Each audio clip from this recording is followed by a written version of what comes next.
You are Locked On Nuggets POSTCAST, powered by Mile High Sports, part of Locked On Sports Denver on the Locked On Podcast Network.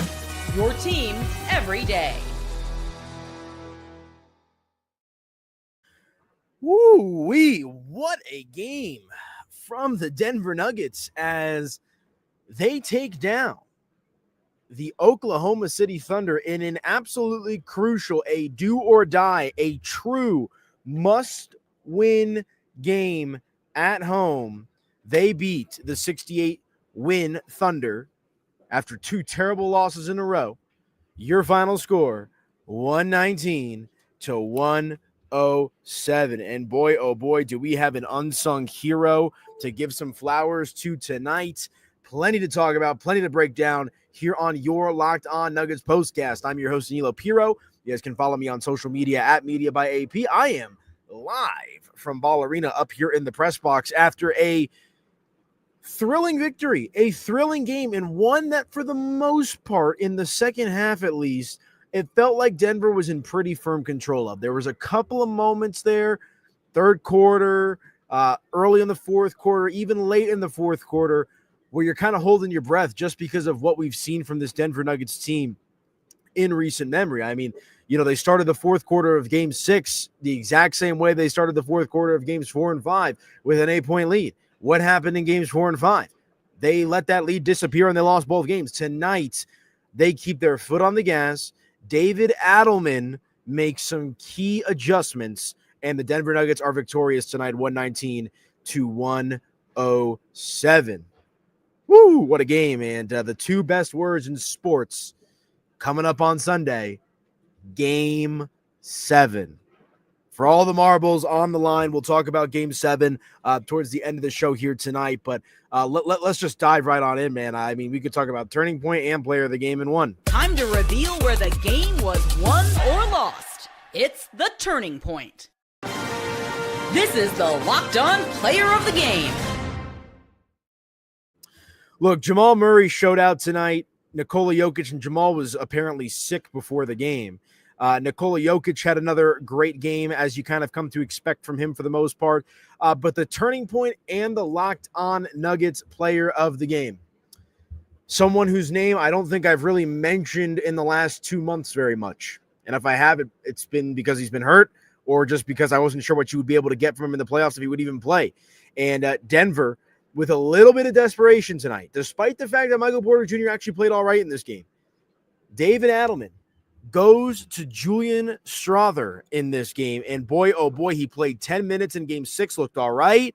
And David Adelman is rewarded with the adjustment tonight as Julian Strawther comes off the bench to score 20 or plays 20 minutes. He scores 15 points, grabs a couple of rebounds, plays decent defense, but most importantly, knocks down his 3-point shots. Julian Strawther tonight, 3 of 4 from beyond the arc. Denver does not, I shouldn't say they don't win this game without Julian Strawther, but Strawther enabled Denver to pull away from the Thunder in this game and make you feel pretty comfortable there, as comfortable as you could be in the playoffs, especially after the last 2 games. I mean, without Julian Strawther, Denver could win the game, but it may have gone down to the wire here, folks. And he provides Denver with a much-needed, a lost spark that we have not seen off the bench in quite some time in his 20 minutes with those 15 points and the 3 of 4 from 3. And look, on Julian, you know, this is a guy that missed, you know, the last handful of games, you know, about a month-ish, maybe a little bit more, at the end of the regular season with an injury.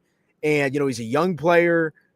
You know, even during the regular season, peaks and valleys, had some great moments offensively, but had some terrible moments defensively, and also had some pretty bad moments offensively throughout the course of the season as well. Just inconsistent, which is to be, you know, expected to a certain extent with a young player in the NBA who's not playing on a game in and game out basis significant minutes.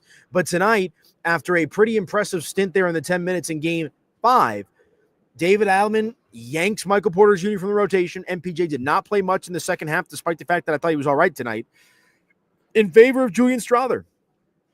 And boy, oh boy, did he deliver. Because Russ, man, oh my gosh, dude, like the Russell Westbrook experience is just, it's never easy. I mean, tonight, all over the place, you know, made some good plays defensively, finishes with 8 points tonight, does Russ 3 rebounds as well. But like when he's got the ball in his hands, man, I mean, you just got to hold your breath because it's either going to be epic and incredible or it's going to be epic and terrible. That's kind of where we're at with Russell Westbrook. And Julian Strawther really just injected some life for Denver in this game. In something that if they can get something like that out of Julian Strawther in Game 7, I think they got a great chance to win. I like Denver in the game overall. And like I said, I'll give you my thoughts on Game 7 here after the commercial break. But the way that I see it tonight is David Adelman's adjustments paid off. Jamal Murray had his little flu game, and Nikola Jokic did Nikola Jokic things. Because you did not have a great night tonight from Aaron Gordon. Only 5 points tonight from AG, 7 assists, a steal, 7 assists, 7 rebounds, a steal, 1 of 4 from 3, 2 of 7 from the field. So pretty quiet night from AG on the offensive side of the ball. Was playing scrappy defense, though. And then Michael Porter Jr., as I talked about as well, thought he was okay today. Took the injection, the shot in his left shoulder, so he could play through it a little bit better. 29 minutes tonight for MPJ, a low amongst the starters, which is no surprise. 10 points, 4 rebounds, 2 of 5 from 3. And across the board tonight, again, the signature of the Denver Nuggets is when they win, usually all of their starters are a plus in the box, plus minus, one of the best starting fives in the league when they are healthy. And that indeed was the case here tonight. Aaron Gordon plus 17, MPJ plus 5, Nikola Jokic plus 11, Jamal Murray a team high plus 28, Christian Brown plus 14, and maybe the most important, because Peyton Watson in his 14 minutes was a minus 10. Russell Westbrook in his 17 minutes, which is about the range where you want him playing, minus 9. The lone exception off the bench with a positive in the box plus minus, Julian Strawther, a plus 4 in his 20 minutes with those 15 points and the 3 or 4 shooting from beyond the arc. Can't say enough about how it's hard to come off the bench, especially after you've been injured and you haven't been playing a lot. Your runs coming in practice and shoot around, and for Strawther to stay ready. And it looked like after he hit a big shot there, Peyton Watson and him did a little chest pump together. And I think Strawther was mouthing like, I'm here or I'm ready, something along those lines. So clearly Julian Strawther was waiting patiently, like the 50 Cent song, patiently waiting for his moment to shine. And tonight, after waiting patiently, Julian Strawther had his moment to shine tonight, and he was an absolute difference maker for Denver in this game as they win 119-107 to force that Game 7 now against the Oklahoma City Thunder, who I've got some thoughts on in Game 7, man. It's going to be exciting. SGA does his thing, 32 points, 11 of 16 from the field, 2 of 4 from 3. He adds in 3 rebounds and 6 assists. I tweeted it out at Media by AP. The Oklahoma City Thunder play basketball like they're playing soccer. Like that's what it looks like from my vantage point, having seen them now multiple games in the flesh with my own 2 eyes and watching the games at home. I mean, kudos to them if they get through in Game 7 and they go on to play Minnesota and maybe contend for an NBA championship. It is so unethical the way that they play. It is so unethical. I mean, yeah, Chet Holmgren get a phantom foul call. Jokic didn't even touch him, and they're jumping into the player. It really feels like you're watching a soccer match. And I like soccer. And I understand that has its space in soccer. But boy, oh boy, it's just a hard watch, man. It's just a hard watch. And Jokic, of course, doesn't get the calls. It's interesting. Mark Davis was the referee tonight, and he's usually terrible. That's usually bad news for Denver. And they managed to win the game. I saw a stat before the game here tonight that with Mark Davis as the official, the Thunder were something like 9-1 in their last 10 games. And what do I always like to say? And now I get to say it in a positive sense. You know what happened tonight? I don't think the refs were great. I mean, I don't even think they were good. But Denver was good enough that it didn't matter. I hate using refs as an excuse in a loss. Sometimes it's valid, sometimes it's not, sometimes it's cherry picking. But tonight, you should be good enough to beat the team in front of you and not have the referees make a significant impact in the game. And that is exactly what you saw from Denver tonight in their 119-107 win. Contributions all around. Like I said, MPJ was solid, better than he had been in the last game, that's for sure. Jokic did Jokic things. Jamal did his thing on the flu game. Christian Brown, 23 points. Not going to talk about him enough tonight. He was great. And the cherry on top, Julian Strawther tonight. 20 minutes, 15 points, 3 of 4 from 3. Love to see it. All right, let me hit my break. When we come back, a couple of more thoughts here on this game tonight. And let's get ready for a Game 7 on Sunday, folks. Get your popcorn ready. It's going to be fun. Back in a minute. All right, you guys, let me tell you about our friends over at WayFair. The days are getting longer, the weather's warming up, and people are spending more time outside, which means it's the perfect time to refresh your outdoor space. Whether you're working with a big backyard or a small balcony, WayFair has everything you need to make it feel more like you. WayFair's massive selection of outdoor essentials makes it easy to transform any space into your ideal summer setup. From comfy conversation sets to sleek dining tables and outdoor decor, they've got it all, and at a price that'll fit your budget. Grab a new patio dining set and some string lights from WayFair to help extend your outdoor space. I love their mix of styles that they offer. WayFair makes it super easy to find pieces that match your vibe without spending a fortune. The delivery is free and hassle-free, even for the big stuff. Whether you're entertaining guests or just relaxing solo, shop WayFair to help you unwind. Shop a huge selection of outdoor furniture online this summer. Get outside with WayFair. Head to wayfair.com right now. That's WAYFAIR.com. WayFair. Every style, every home. Be sure to check out our friends over at WayFair and let them know that Locked On Nuggets sent you.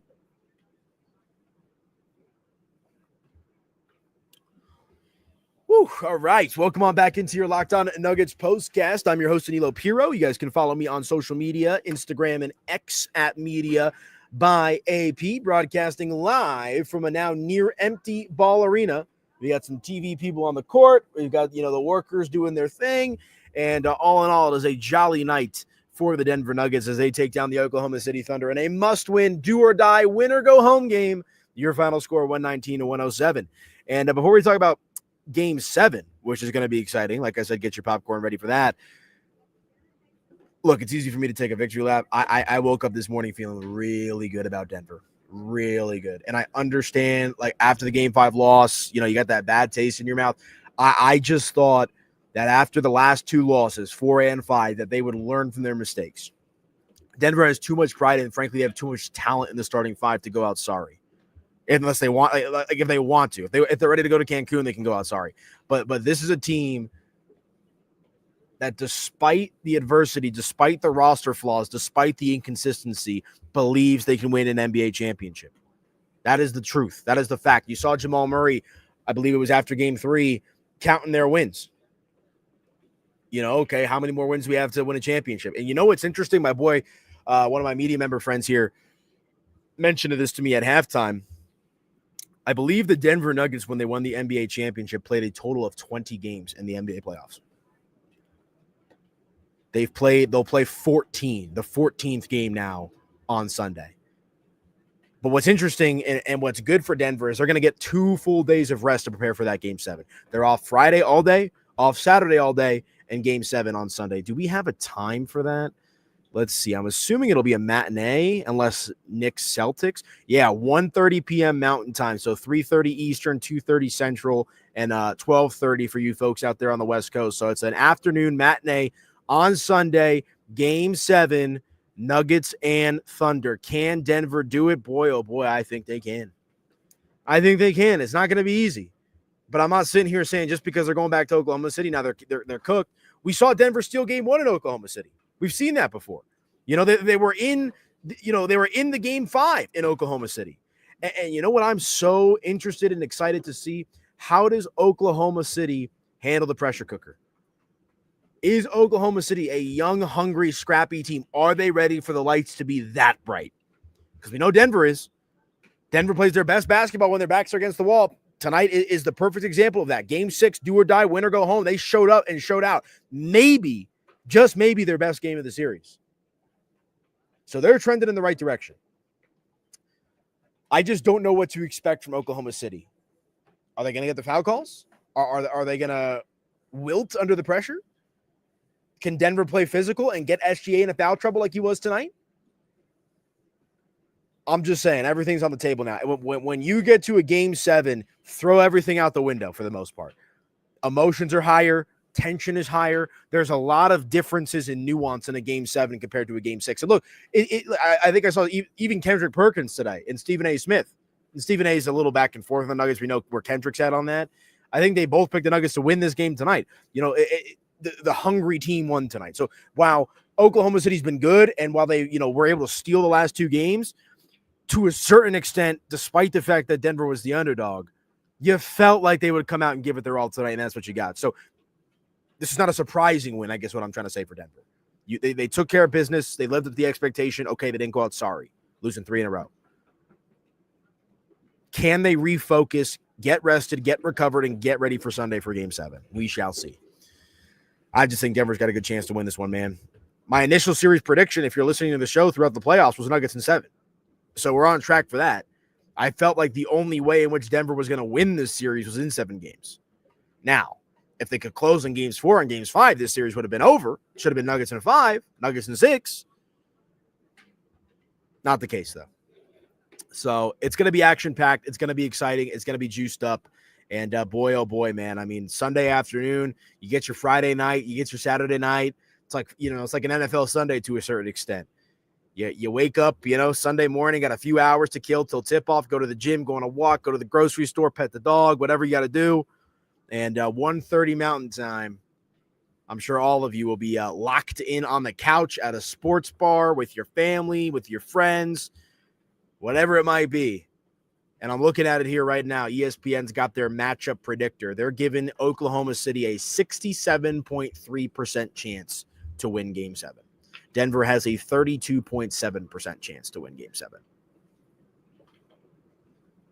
We shall see. We shall see. But, all right, that is going to do it for me, folks. Appreciate y'all. As always, this is not the last show of the season.